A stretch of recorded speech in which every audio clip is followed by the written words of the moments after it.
First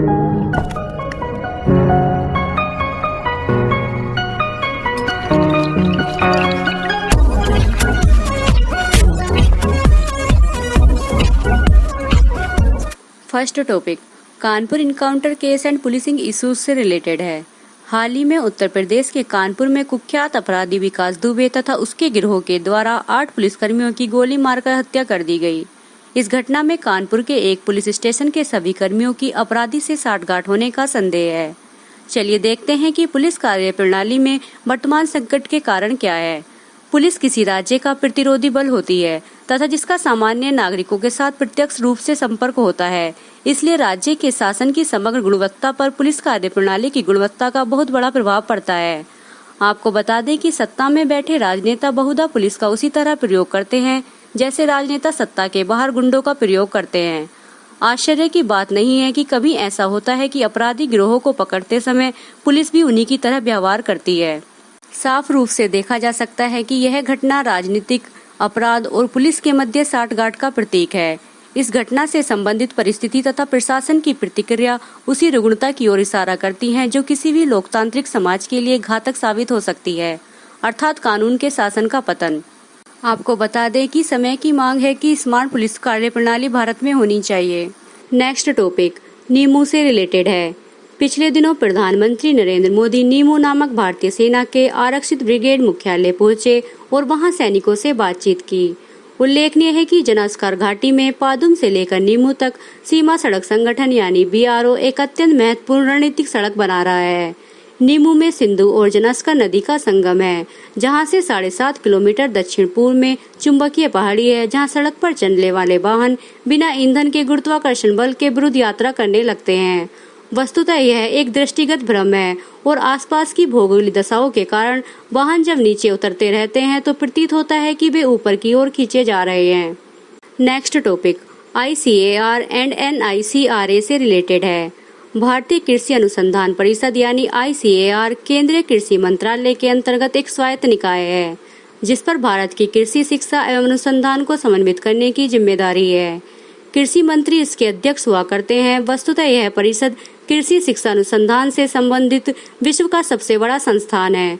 2011 में इस परिषद ने NICRA नामक कार्यक्रम चलाया, जिसका पूरा नाम राष्ट्रीय जलवायु अनुरूप कृषि नवाचार है। नेक्स्ट टॉपिक करन फोर से रिलेटेड है। करन फोर ईख की एक ऐसी प्रजाति है जो अधिक चीनी देने के कारण उत्तर प्रदेश में परंपरागत रूप से उपजाई जाने वाली ईख का स्थान ले चुका है। नेक्स्ट टॉपिक उइगर कम्युनिटी से रिलेटेड है। निर्वासित उइगरों के एक समूह ने उइगर समुदाय के नरसंहार और मानवता के खिलाफ अपराध की जांच कर रहे अंतर्राष्ट्रीय आपराधिक अदालत में शी जिनपिंग सहित वरिष्ठ चीनी अधिकारियों के शामिल होने के सबूत पेश किए हैं। उइगर समुदाय के 2 संगठनों ने इंटरनेशनल कोर्ट में मामला दाखिल किया है। उनमें ETGE, ETNAM का नाम शामिल है। चलिए देखते हैं कि चीन पर क्या आरोप है। सुनने में आता है कि चीन उइगर लोगों को शेष देश के साथ समरस बना रहा है। इसके लिए कहा जाता है कि 10 लाख उइगरों, कज्जाकों और दूसरे मुसलमानों को पकड़कर बंदी शिविरों में डाल दिया गया, जहां उनको अपनी पहचान छोड़ने और हान चीनियों के प्रभुत्व वाले साम्यवादी देश चीन में बेहतर ढंग से घुलने मिलने का प्रशिक्षण दिया जा रहा है। पर चीन का कहना है कि ये सारे आरोप असत्य हैं। वस्तुतः वह उनको अतिवादी विचारों से मुक्त कर रहा है और व्यवसायिक कौशल सिखा रहा है। आपको बता दें कि चीन ने हाल के वर्षों में अंतर्राष्ट्रीय स्तर पर उइगर और अन्य मुस्लिम समूहों के विरुद्ध दमनात्मक कदम उठाए हैं, परंतु चीन ऐसे आरोपों को एक सिरे से खारिज करता आया है। ठीक उसी प्रकार वर्तमान मोदी सरकार अपनी हिंदू राष्ट्रवादी नीतियों की आलोचना सह नहीं पाती और इन आरोपों को गलत ठहरा देती है। चलिए देखते हैं कि उइगर कौन है। उइगर मुसलमानों की एक नस्ल है के चीन के शी जिनपिंग प्रांत में रहते हैं। नेक्स्ट टॉपिक मियावाकी मेथड से रिलेटेड है।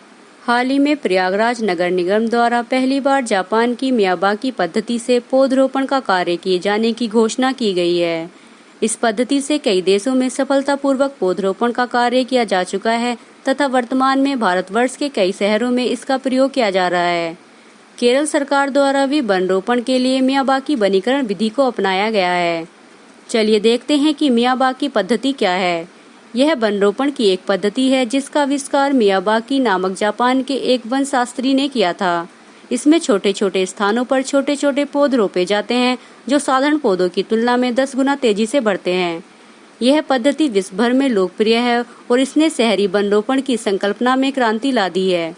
चलिए देखते हैं कि इस पद्धति की प्रक्रिया क्या है। सबसे पहले एक गड्ढा बनाया जाता है, उसके पश्चात गड्ढे में कंपोस्ट की एक परत डाली जाती है। तत्पश्चात प्राकृतिक कचरे की एक परत गिराई जाती है और सबसे ऊपर लाल मिट्टी की एक परत बिछाई जाती है। आपको बता दें कि यह पूरी प्रक्रिया 2 से 3 सप्ताह में पूरी हो जाती है। मियावाकी पद्धति में 600 वर्ग फुट के उपवन को लगाने में लगभग 20,000 रुपए की लागत बैठती है। विशेष की श्रृंखला यहीं समाप्त होती है। धन्यवाद।